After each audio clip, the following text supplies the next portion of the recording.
तीसरा यज्ञ का नाम है पितृयज्ञ। हमारे पिता ने हमें पैदा किया।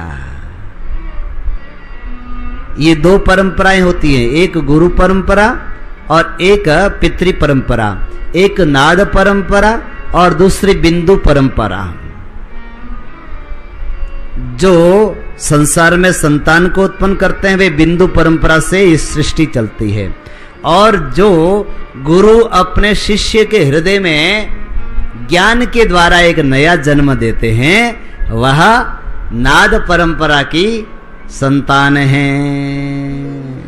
गुरु की भी तो संतान है, शिष्य गुरु की संतान है, और गुरु ज्ञान के द्वारा उसका पुनर्जन्म देते हैं, नया जन्म देते हैं। ज्ञान जब होता है, संस्कार होता है, तो नया जन्म हो जाता है हमारा।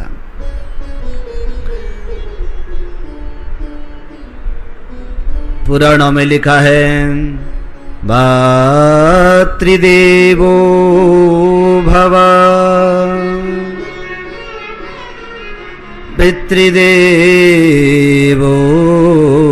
भव। माता को देवता मानो और पिता को देवता मानो। मानो यानी सबसे प्रथम देव हैं तो माता और पिता हैं। और माता पिता ने जो आपको पैदा करते समय कितना कष्ट उठाया है, आपको पाल पोस करके बड़े करने में कितना कष्ट उठाया है, तो आपके जो ऋषि हैं, आपके जो पूर्वज हैं, बहुत सारी उम्मीदें आपसे लगाई हैं कि मारो बेटो बड़ो वेला तो बहुत बढ़िया काम करेला, मारो नाम रोशन करेला, मारी परंपरा ने आगे बढ़ावेला। ये बहुत सारी इच्छाएं माता पिता के मन में होती हैं। पर बेटो बड़ो होर अगर न्यारो हो जाए, माता पिता ने मोने नहीं तो माता पिता ने कितो कष्ट हुए।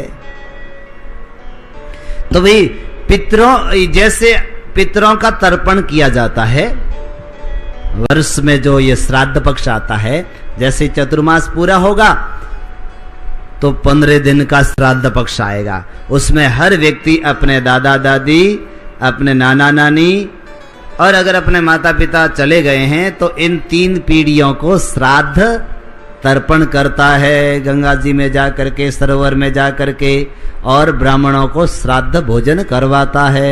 उससे उनके पितृ तृप्त होते हैं, और पितरों के आशीर्वाद से ये जो संतान परंपरा है यह आगे बढ़ती रहती है। तो यह तीसरा यज्ञ है पितृयज्ञ। जैसे हमें पैदा किया उसी तरह से आपको भी अपने संतान को पैदा करना, गृहस्थ को जन्म देना। और जन्म किस लिए देना कि बोले ये हमारे पितरों को तृप्त करेंगे, पूजा करके, सेवा करके, उनकी आज्ञा का पालन करके, और फिर अपने संतान को सत संस्कारवान बनाना ही असली पिता है। बोले केवल जन्म देने वाला पिता नहीं कहा गया है, जन्म दे करके, उनका पाल पोस करके, उनको अच्छे संस्कार दे करके बड़ा करें, वही असली पिता कहा गया है। तो ऐसे यह पितृयज्ञ हमेशा करते रहना चाहिए, यानी पिता की परंपरा हमारी नहीं टूटे, हमारी ऋषियों की परंपरा नहीं टूटे, ये हमेशा चलती रहे, आगे वंश बढ़ता रहे। उसके लिए संतान उत्पत्ति करना यह तीसरा यज्ञ है।